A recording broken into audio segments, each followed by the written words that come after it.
Muchas gracias. Buenos días.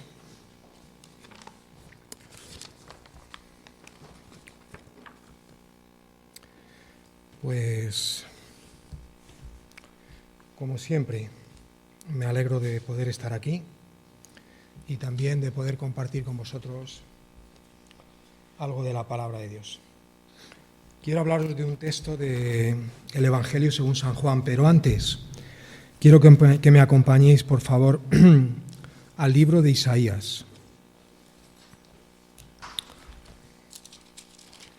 Isaías, capítulo 66.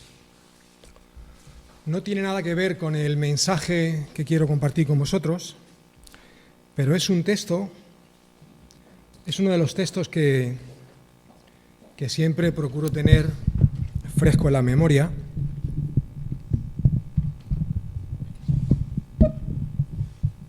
Ahí está bien. Hay 2 o 3 textos que me gusta recordar con frecuencia y tenerlos presentes siempre que me acerco a la Biblia. ¿Por qué? Pues porque creo que no hay que acercarse a la palabra del Señor de cualquier manera, y este texto es uno de los que me recuerda cómo debo de ponerme ante la palabra de Dios. Y de vez en cuando pues procuro leerlo para refrescar eso en mi memoria y en mi corazón sobre todo. Isaías 66, versículos 1 y 2. Dice la palabra de Dios: Jehová dijo así: el cielo es mi trono y la tierra estrado de mis pies. ¿Dónde está la casa que me habréis de edificar y dónde el lugar de mi reposo? Mi mano hizo todas estas cosas y así todas estas cosas fueron, dice el Señor. Pero miraré a aquel que es pobre y humilde de espíritu y tiembla ante mi palabra. Mirad, yo soy una persona, no sé si decir enamorado o ilusionado con la palabra de Dios, pero siento mucho respeto por la Biblia. Y además me siento orgulloso de ser un cristiano evangélico o protestante. Porque incluso aquellos que no nos tienen mucha simpatía, tienen que reconocer que el pueblo evangélico, la Iglesia protestante, siempre ha tenido un buen fundamento bíblico y un buen conocimiento de la palabra de Dios. Algo que por desgracia nos estamos dejando por el camino, Y cada día pues es menos frecuente encontrar a creyentes con ese fundamento bíblico que siempre hemos tenido los evangélicos. No hace mucho me decía una persona que una creyente de una iglesia que conocemos bien, una de las iglesias más importantes de Madrid, estaba pensando cambiar de iglesia porque cada día los mensajes pues eran más superficiales, más light, con menos profundidad espiritual, y es algo que a mí me da mucha pena. Por eso procuro tener presente este texto de vez en cuando. Estos 2 versículos que he leído enseñan muchas cosas importantes sobre la adoración pura y sencilla, en espíritu y en verdad. Pero no quiero hablar de eso, quiero hablar de esto que dice concretamente al final del versículo 2. Miraré a aquel que es pobre y humilde de espíritu y tiembla a mi palabra. En este mundo tan humanista en el que vivimos, esto de temblar ante la palabra de Dios suena, a más de uno le parecería feísimo, chirría.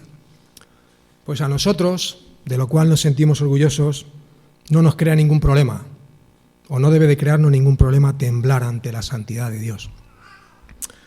El propio profeta Isaías también lo hizo. Y tampoco me supone ni debe de suponernos ningún problema temblar ante la santidad, ante la profundidad, ante la grandeza y la belleza de la palabra de Dios. No tenemos ningún problema ni debemos tenerlo.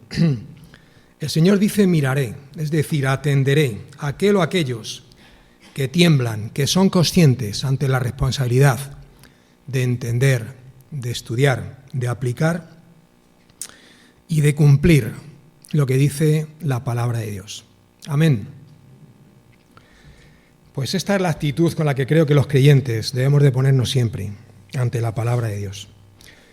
En primer lugar, los que nos ponemos aquí delante para asumir la responsabilidad de revelar de exponer o demostrar lo que dice la palabra de Dios. Pero esto es para todos los creyentes. Todos los creyentes debemos de ponernos ante la palabra de Dios con la actitud correcta, de adoración, de respeto, de solemnidad y de reverencia. Bien, pues quiero hablaros de un personaje del Nuevo Testamento. Concretamente del personaje más citado en los 4 evangelios, después del Señor Jesús.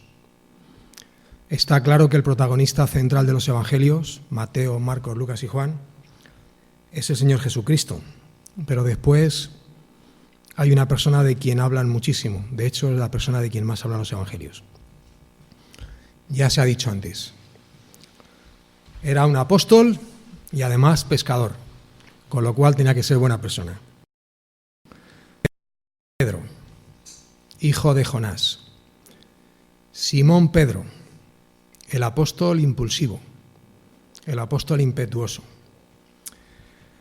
Pero alguien, en mi opinión, especial, capaz de cometer errores que todos recordamos con frecuencia, pero también capaz de ver cosas que otros difícilmente fueron capaces de ver. Él tenía una sensibilidad espiritual que otros no tenían ni tenemos. Él fue capaz de darse cuenta de que Jesús no era un hombre corriente. Él fue el que confesó aquello de: tú eres el Cristo, el Hijo del Dios viviente. Se me pone la carne de gallina cuando pienso en estas cosas. Hay una cosa interesante. Si cogéis las listas que tenemos de apóstoles en los evangelios y también la que tenemos en el libro de los Hechos, veréis que Pedro en todas las listas aparece el primero. ¿Os habéis fijado en eso? En toda la lista está el primero. ¿Por qué será? Debe de ser por algo. La Iglesia Católica ya sabéis lo que enseña en cuanto a Pedro, pero nosotros rechazamos de plano esas enseñanzas y esas doctrinas, pero yo no tengo ningún problema en reconocer que era alguien muy especial, el apóstol Pedro. Un poco bruto algunas veces, pero muy sensible otras, y queremos quedarnos con eso. Bien, las primeras veces que yo empecé a leer los evangelios, que adelanto que son mis libros favoritos de la Biblia, hubo algo que me llamó poderosamente la atención, y a medida que iba leyendo y profundizando sigue llamándome la atención, y es la poca información que tenemos de algunos apóstoles. De algunos apóstoles no sabemos prácticamente nada, muy poco, poquísimo. Por poner un ejemplo, Mateo, el apóstol Mateo, ¿qué sabemos de él? Sabemos que estaba sentado cobrando impuestos para Roma, que era un publicano, y que el Señor le dijo: levántate y sígueme. Mateo, creo que es 9:9, ¿no? Y poco más sabemos de él, su nombre, que se llamaba Leví. ¿Qué sabemos de Natanael? Poquísimo. El Señor le dijo: te vi cuando estaba sentado debajo de una higuera. Y poco más. Bartolomé, que era su otro nombre. ¿Qué sabemos de Tomás? Muy poco. El Señor le dijo: ven, pon aquí la mano en mi costado, mira mis manos y mis pies, y no seas incrédulo sino creyente. Y ya está. Y he citado a 3 de los cuales sabemos algo, pero hay otros de los que no sabemos prácticamente nada. ¿Qué sabemos de Simón, que era un celote? ¿Qué sabemos de Felipe? Prácticamente nada. ¿Qué sabemos de Andrés, que era el hermano de Pedro? Y ya está. Tenemos poquísima información sobre algunos apóstoles, muy poca. No tenemos en los evangelios ni una sola conversación entre ellos y Jesús de manera individual. Tenemos grandes discursos y enseñanzas del Señor a los discípulos de manera colectiva, pero a nivel individual con algunos prácticamente nada. No sabemos prácticamente quiénes eran, a qué se dedicaban, no tenemos ni una sola evidencia de sus vidas. Pero hay una excepción, y esa excepción se llama Pedro. De Pedro tenemos multitud de información, quizás más de la que deberíamos tener en algunos casos. Y la pregunta que yo me hacía es: ¿por qué de Pedro sí y de otros no? ¿Habéis pensado alguna vez en esto? ¿Por qué de Pedro tenemos tanta información y de otras personas, de otros apóstoles, prácticamente ninguna? ¿Puede ser que Pedro fuese más guapo, que fuese más inteligente, que fuese más sabio, más culto? o es posible que entendiese mejor las enseñanzas del Señor que el resto de los discípulos y por eso tenemos tanta información sobre él. Pues después de darle vueltas a la cabeza llega a la conclusión de que todo lo contrario. Seguramente Pedro era el más bruto, el más contumaz, era cabezón como él solo, el más impulsivo, el más vehemente. Entonces, ¿por qué el Espíritu Santo nos ha dejado tanta información sobre Pedro y tan poca sobre otros apóstoles? Y yo no tengo la respuesta, pero dándole vueltas y vueltas a la cabeza, me dio por pensar que quizás sea porque algunos de nosotros, por no decir todos, nos parezcamos mucho a Pedro y seamos capaces de hacer las mismas cosas que hizo él o incluso peores. Sin estar sometidos a la presión que él tuvo que soportar, hacemos las mismas cosas que Pedro, o en algunos casos incluso peores. Por eso el Espíritu Santo, creo yo, nos ha dejado tanta información sobre Pedro, para que viendo los errores de Pedro, nosotros no incurramos en las mismas torpezas, para que viendo sus caídas, nosotros no caigamos en los mismos agujeros que cayó él. Y como quería hablar de Pedro, pues empecé a pensar en algunos pasajes en los que Pedro y el Señor pues tienen ahí algunas conversaciones interesantes. Hay 3 pasajes que son sencillamente maravillosos. Uno ya le he mencionado, cuando el Señor les pregunta a los apóstoles, ¿y vosotros quién decís que soy yo? Todos callados. Y el apóstol Pedro le dice, tú eres el Cristo, el Hijo del Dios viviente. Y el Señor le responde, bienaventurado eres tú, Pedro, porque eso no te lo reveló sangre ni carne, sino mi Padre que está en los cielos. Ese pasaje es maravilloso. Pero hay otro que también me gusta más, el de la pesca milagrosa. Estaban toda la noche pescando y no habían cogido ni una sardina. Y el Señor de la orilla le dice, echad la red a la parte derecha de la barca. Y entonces la red llena de peces y el barco casi se hunde. ¿Y qué hace Pedro? Se pone de rodillas y le dice al Señor, apártate de mí porque soy un hombre pecador. Tremendo de bonito. Fue capaz de darse cuenta que Jesús no era un hombre corriente. Pero he escogido un pasaje del Evangelio de Juan porque todavía me gusta más. Y quiero que le leamos porque es tremendo. El pasaje que vamos a leer me enseña muchas cosas y voy a subrayar 3 enseñanzas, 3 cosas que el Señor le enseñó a Pedro y que creo que haríamos bien. Primero yo y luego todos y cada uno de nosotros en intentar aplicarlas a nuestras vidas y enseñarlas. Es Juan capítulo 21, versículos del 15 al 25. El pasaje es bonito, es tremendo. A mí me conmueve leer estas cosas, de verdad, ¿eh? Juan capítulo 21, versículos del 15 al 25. Cuando hubieron comido, Jesús dijo a Simón Pedro, Simón, hijo de Jonás, ¿me amas más que estos? Le respondió, sí, Señor. Tú sabes que te amo. Él le dijo, apacienta mis corderos. Volvió a decirle la segunda vez, Simón, hijo de Jonás, ¿me amas? Pedro le respondió, sí, Señor, tú sabes que te amo. Le dijo, pastorea mis ovejas. Le dijo la tercera vez, Simón, hijo de Jonás, ¿me amas? Pedro se entristeció de que le dijese la tercera vez, ¿me amas? Y le respondió, Señor, tú lo sabes todo, tú sabes que te amo. Jesús le dijo, apacienta mis ovejas. De cierto te digo, cuando eras más joven, te ceñías e ibas donde querías. Mas cuando ya seas viejo, extenderás tus manos, y te ceñirá otro, y te llevará donde no quieras. Esto dijo dando a entender con qué muerte había de glorificar a Dios. Y dicho esto, Pedro vio que le seguía el discípulo a quien amaba Jesús, el mismo que en la cena se había recostado al lado de él. Cuando Pedro le vio, dijo a Jesús, Señor, ¿y qué de éste? Jesús le dijo, si quiero que él quede hasta que yo venga, ¿qué a ti? Sígueme tú. Este dicho se extendió entonces entre los hermanos, que aquel discípulo no moriría. Pero Jesús no le dijo que no moriría, sino, si quiero que él quede hasta que yo venga, ¿qué a ti? Este es el discípulo que da testimonio de estas cosas, y escribió estas cosas, y sabemos que su testimonio es verdadero. Y hay también otras muchas cosas que hizo Jesús, las cuales, si se escribieran una por una, pienso que ni aún en el mundo cabrían los libros que se habían de escribir. Amén.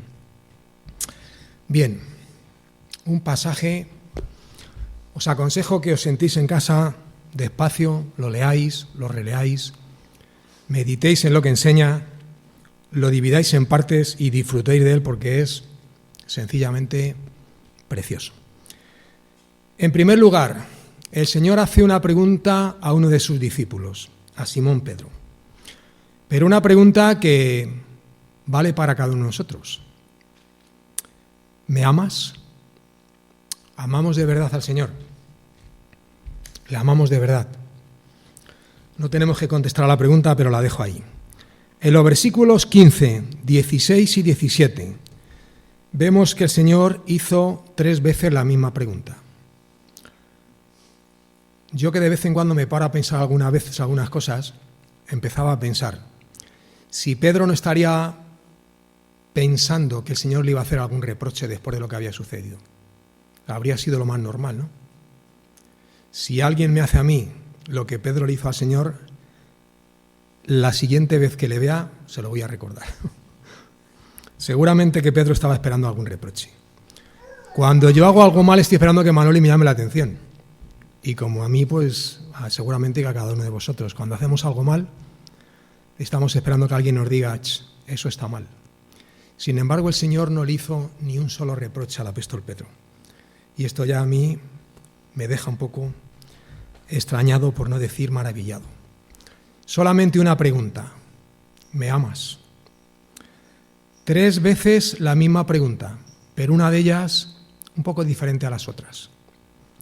En el versículo 15, Pedro pregunta, ¿me amas más que estos? Y la pregunta que hemos de hacernos es, ¿por qué el Señor le pide a Pedro, le pregunta, ¿me amas más que estos? ¿Por qué Pedro tenía que amarle más que el resto de los discípulos? Pues le estaba recordando algo que había dicho y ahora venía bien que el Señor se lo explicara. Mateo 26, versículo 33. Acompañadme, por favor. Pedro, como era un poco impulsivo, pues algunas veces decía cosas y luego pues pasaba lo que pasaba. Lo que cuenta este pasaje es cuando el Señor le está diciendo, esta noche os vais a escandalizar todo de mí y me vais a abandonar. Y el apóstol Pedro pues le dice al Señor, respondiendo Pedro le dijo, aunque todos se escandalicen de ti, yo nunca me escandalizaré. Mira qué bien. Un poco después, negó 3 veces conocer al Señor. Y el Señor ahora se lo estaba recordando. ¿Me amas, Pedro? Podía haber dicho, Señor, pues yo te amo más que nadie. Te amo mucho más que todos estos juntos. Sin embargo, ahí ya fue un poco más prudente. Simplemente dijo, Señor, tú sabes que te amo. El Señor no le hizo ni un solo reproche. Y él le contestó al Señor, Señor, tú lo sabes todo. Claro que sí. Como sabía que le iba a negar, y se lo adelantó y le dijo, me vas a negar 3 veces. Y con todo y con eso, pues sucedió lo que sucedió. Dice el versículo 17 que Pedro se entristeció. ¿Os habéis dado cuenta? Cuando le preguntó por 3ª vez, ¿me amas? Claro, es que Pedro podía ser muchas cosas, pero tonto no era. Y cuando le preguntó 3 veces, ¿qué pensó? Una pregunta por cada una de mis negaciones. Y la 3ª vez se entristeció. 3 veces dijo que no conocía al Señor. Ahora, delante de un montón de gente, 3 veces dijo que amaba al Señor. Una bonita confesión. Pedro negó al Señor estando delante de un fuego. Y ahora, curiosamente, delante de otro fuego, fue restaurado en su condición de apóstol. 3 preguntas, 3 respuestas y 3 encargos. Cuida de mi rebaño, cuida de mis corderos, apacienta mis ovejas. La Iglesia de Roma ya sabéis lo que enseña sobre el apóstol Pedro. Dicen que con este texto, pues, puso a Pedro por encima del resto y le dio un lugar preeminente y de ahí han montado toda la teología esta sobre Pedro. El texto no dice ni una sola palabra de esas cosas que enseña la Iglesia romana. Yo le respeto, pero no compartimos en absoluto las cosas que dicen. Y además me parece que hay que tener mucha imaginación para sacar las conclusiones que se sacan en base a ese texto. Y además hay otra cosa, y es que el Señor en otras ocasiones les dijo a otras personas lo mismo que le dijo ahora en esta ocasión a Pedro. Si no lo mismo, muy parecido. Acompañadme, por favor, al libro de los Hechos, capítulo 20. Hechos, capítulo 20. Versículo 28. El apóstol Pablo, en esta ocasión, les dice a los ancianos de una iglesia, concretamente a los ancianos de la iglesia de Mileto, prácticamente lo mismo que el Señor le dijo a Pedro. Hechos 20:28. Por tanto, mirad por vosotros y por todo el rebaño en que el Espíritu Santo os ha puesto por obispos para apacentar la iglesia del Señor, la cual él ganó con su propia sangre. Prácticamente lo mismo. Por tanto, rechazamos totalmente esas enseñanzas que se divulgan y se propagan sobre el apóstol Pedro. Ahora, con estas palabras, el Señor restauró a Pedro en su condición de apóstol. Después de su estrepitosa caída, el Señor le levantó.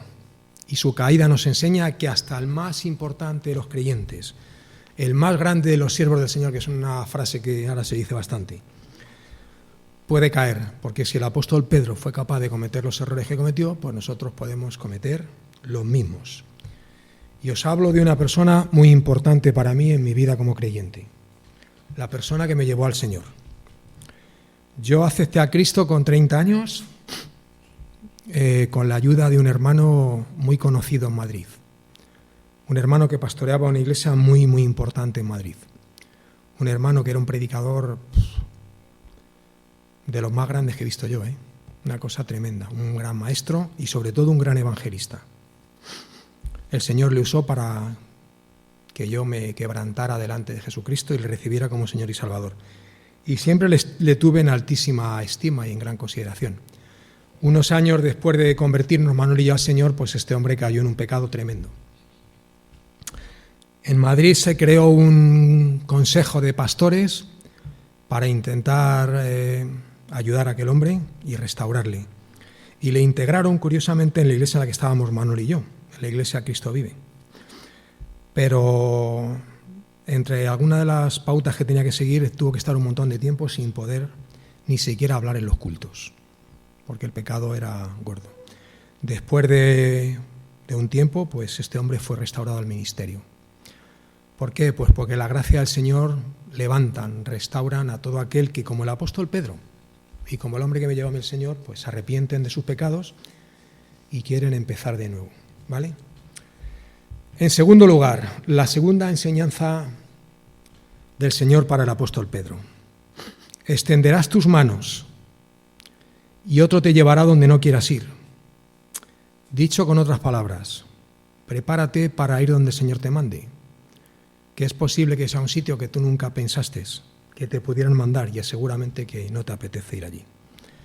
Extenderás tus manos. Esto tiene una doble enseñanza. Con esas palabras el Señor también profetizó la muerte del apóstol Pedro, que siendo ya anciano, pues todos sabemos que murió clavado en una cruz. La Biblia no dice ni una palabra de esto, pero lo sabemos. Tampoco dice la Biblia cómo murió el apóstol Pablo y sabemos que fue decapitado por orden de Nerón a las afueras de Roma. Hay una tradición muy antigua que dice que el apóstol Pedro, cuando supo que iba a ser crucificado, pidió ser crucificado cabeza abajo, porque morir crucificado le pareció un honor que no merecía, morir como había muerto el Señor. Clemente y Eusebio, padres de la Iglesia, lo cuentan en sus escritos. Entonces, la Biblia no lo dice, pero lo sabemos. Algo interesante de esto. En base a esto y a otros textos, entendemos que el Señor ha fijado con qué muerte hemos de abandonar este mundo cada uno de nosotros. Hay pocas maneras de venir a este mundo que yo sepa, por parto natural o por cesárea, ¿no? Nada más, ¿no? Pero hay muchas formas de abandonar este mundo. Y los creyentes tenemos que dar gloria al Señor con nuestras vidas, pero también con nuestra muerte. Cuando digo esto de que Dios tiene determinado estas cosas y ha fijado, pues alguien puede pensar que nuestro Dios es un ser vengativo, que es un ser cruel, frío y calculador, que es capaz de planificar sin inmutarse la muerte de cada uno de los creyentes. Nada más lejos de la realidad. La Biblia nos enseña que Dios se conmueve con todas las cosas de nuestras vidas, incluso con nuestras muertes. Y hay un texto que me gusta que dice que estimada es a los ojos de Jehová la muerte de sus santos. La versión popular lo traduce de otra manera, dice: mucho le cuesta al Señor ver morir a los que le aman. Por tanto, esas conjeturas que sacamos algunas veces no tienen ningún fundamento. Le cuesta ver morir a los creyentes y también le cuesta ver cómo viven algunos de sus hijos. Cada día metidos en cosas más superficiales, cada día más preocupados por las cosas de este mundo y más despreocupados por las cosas eternas. Las cosas temporales se ven, las eternas no se ven. Este pasaje enseña cosas que tenemos que aplicar directamente a nuestras vidas, ¿vale? Extender las manos, por ejemplo, y estar preparados para que el Señor nos lleve a donde Él quiera. Mi experiencia como creyente ha sido bastante dura en este sentido, y es que he tenido que aprender que mis planes casi nunca coinciden con los planes del Señor. Pero hay que estar preparado para hacer lo que el Señor te pida. Tengo un conocido que el hombre se le ha metido en la cabeza que él tiene que servir en un ministerio, porque dice que los dones que me ha dado Dios son este ministerio. Y hace ya tiempo le dije, pues igual el Señor te pide otra cosa, porque hay otros que hemos tenido que aprender, pues que el Señor nos ha pedido cosas que nunca pensamos que nos fuera a pedir. Y hay que estar dispuestos, pues, a hacer lo que el Señor quiera, extender las manos e ir a donde Él quiera. El versículo 19 dice concretamente: esto dijo, dando a entender con qué muerte había de glorificar a Dios. Y repito lo que he dicho antes, con nuestras vidas tenemos que glorificar al Señor, pero también con nuestras muertes, porque es muy, muy importante. Y ahora os hablo del que fue mi primer pastor, Roque Sánchez. Manuel y yo estuvimos integrados en la Iglesia Cristo Vive 21 años. Cuando don Roque estaba a punto de jubilarse, entonces la Iglesia quedó en manos de su hijo José Pablo. Y en aquel tiempo la Iglesia pensó que tenía que tener un consejo de ancianos y reconoció como ancianos, pues, a 4 hermanos de la congregación. Cuando aquellos ancianos llevábamos trabajando en la Iglesia durante muy poco tiempo, se nos comunicó que don Roque estaba gravemente enfermo. Le diagnosticaron cáncer de hígado. Entonces su mujer le dijo: Roque, deberías llamar a los ancianos de la Iglesia para que oren por ti. Y entonces aparecimos allí en su casa, su hijo y 4 hermanos que estábamos en la Iglesia. Siempre recordaré que José Pablo le preguntó a su padre: ¿quieres que el Señor te sane? ¿Sabéis lo que contestó? Lo único que quiero es que Dios sea glorificado en mi vida.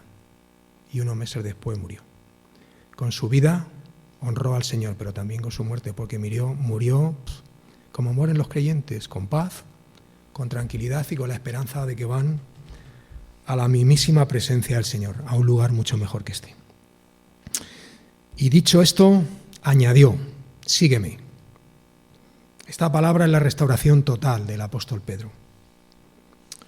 Y también nos dice que es lo más importante en la vida de un creyente: seguir al Señor Jesús. No hay nada mejor, os lo aseguro, ni de lejos. Ahora, os digo una cosa: es posible que el camino os lleve a una cruz, o algo parecido, o algo peor. Pero a pesar de eso, el Señor nos dice: sígueme. Y es lo que tenemos que hacer, ¿no? Seguir al Señor. Y en último lugar, esto es lo más singular del pasaje. El Señor le dice a Pedro: ¿qué a ti? Sígueme tú. Dicho de otra manera, ¿a ti qué te importa? No seas cotillo, no seas curioso. Tú sígueme. Me imagino que habéis entendido perfectamente lo que explica el pasaje, si no, os lo explico un poco mejor. El Señor y el apóstol Pedro van caminando por la orilla del mar de Galilea. Y el apóstol Pedro se vuelve y ve que allá al fondo, a lo lejos, le sigue el apóstol Juan. Y entonces le pregunta al Señor: Señor, ¿y este? Y el Señor, ¿qué le dice? ¿A ti qué te importa? Tú sígueme. Hay que analizar esto detenidamente para entender la pregunta de Pedro y la respuesta del Señor. El Señor le dijo: si quiero que Él quede hasta que yo venga, ¿qué a ti? Que es lo mismo que decir: ¿a ti qué te importa? Viendo la respuesta del Señor, parece que a Pedro le preocupaba, le interesaba lo que pudiera suceder con el apóstol Juan. Es posible que el apóstol Pedro, al conocer el plan de Dios para su vida, después de las cosas que le dijo, pues se preocupara por el futuro de uno de sus compañeros de trabajo, del apóstol Juan. Me parece que es algo bastante fácil de entender. Imaginaros que se abre la puerta y entra el Señor. Y le dice a Vicente, Vicente, sígueme. Y Vicente le dice, Señor, ¿y Javier? Y el Señor le dice, ¿y a ti qué te importa esto? Tú sígueme. Los creyentes solemos ser muy curiosos, algunas veces un poco cotillos. Y somos por naturaleza muy, muy curiosos. Y el Señor le llamó, no es que le llamara la atención ni le reprendiera, pero le da un toque así un poquitín seco. ¿Qué a ti? ¿A ti qué te importa? Tú sígueme. Si quiero que Él quede hasta que yo venga, tú no te preocupes de eso, tú sígueme. Somos muy curiosos. Mirar, hace un par de semanas había un atasco monumental en la A2, pero monumental. Lo primero que pensé, digo, pues, se habrán golpeado 14 o 15 coches. Iban circulando nada más que un carril, media hora para pasar. Al final llegué a lo que estaba generando aquel atasco. Una persona se le había averiado el coche, había puesto los triángulos y ahí estaba esperando. Pero como todo el mundo paraba, pues había un atasco allí descomunal. Todos teníamos que parar para mirar. Que somos muy mirones. Al Señor no le gustó que fuera tan curioso. Seguramente que tampoco le gustará que nosotros algunas veces seamos tan curiosos como somos. Y nos distraigamos fijándonos en otros creyentes y no nos miremos al espejo, que es lo que tenemos que hacer con un poco más de frecuencia. No mirar a otros, sino mirarnos nosotros mismos. Una cosa que resalta este pasaje, lo fácil que es crear un malentendido entre creyentes. El Señor dijo una cosa y los discípulos empezaron a extender por allí la idea de que el apóstol Juan iba a morir. Y el Señor no dijo eso. El Señor dijo, si quiero que Él quede hasta que yo venga, ¿qué a ti? Esto es algo que nos enseña que es muy fácil crear malentendidos. Nos ponemos aquí en fila 7 personas. El de la izquierda le dice al de su derecha una cosa. El de la derecha se lo dice al de su derecha. Y cuando llega hasta el final, de lo que dijo el primero hasta el final, y nada más que han pasado 6, no se parecen nada. Porque cada uno le vamos añadiendo en nuestra propia cosecha lo que queremos.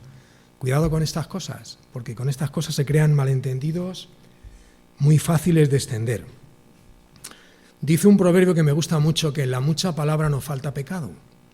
Y tenemos que tener cuidado con las cosas que decimos, porque algunas veces las palabras pueden hacer mucho bien, pero otras veces pueden hacer mucho daño. Entonces, cuidado con los malentendidos y con las cosas que decimos. Y lo otro creo que lo habéis entendido ya perfectamente, ¿no? El apóstol Pedro se para y se pone a pensar en qué va a suceder con Juan.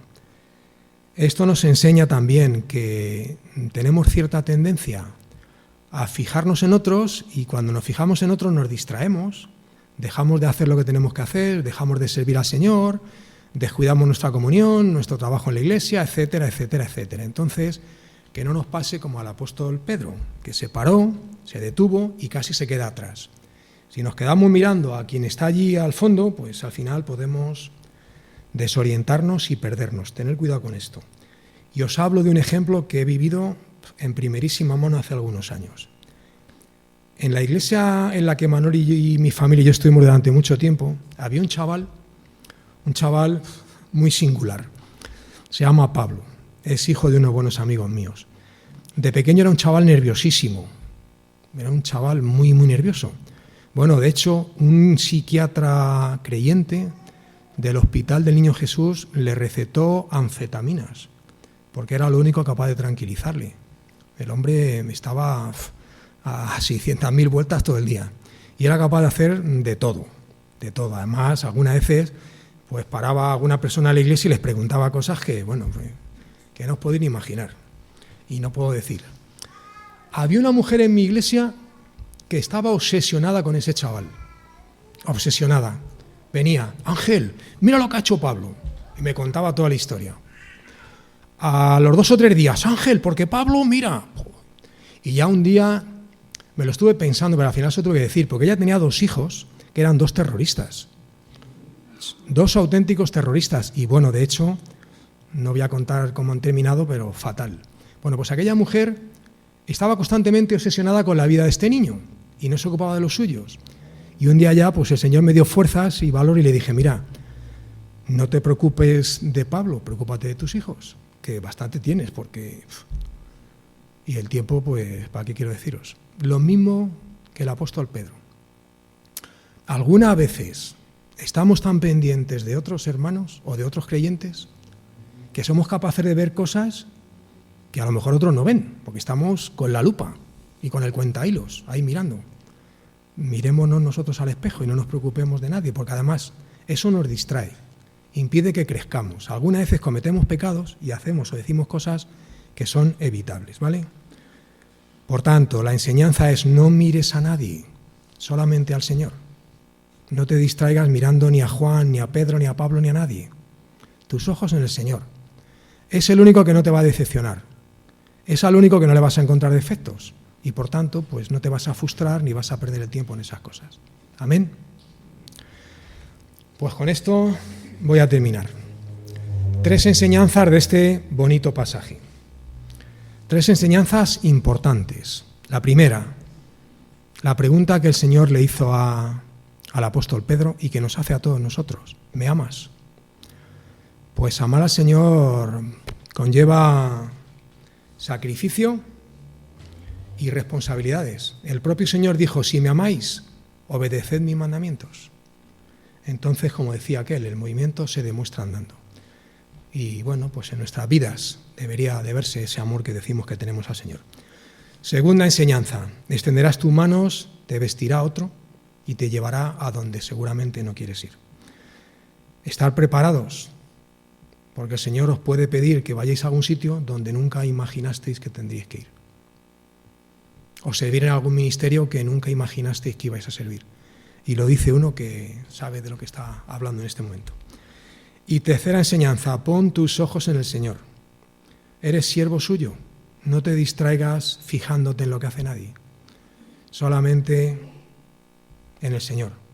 Si te pones a mirar a otros, te puedes desorientar y te puedes quedar atrás. Pues bien, que estas 3 enseñanzas y que la vida del apóstol Pablo nos sirvan a cada uno de nosotros para que seamos mejores creyentes, voy a decir. Creyentes, mejores siervos, más prudentes, menos impulsivos, más sabios y sobre todo más útiles en las manos del Señor. Amén. Que el Señor os bendiga mucho.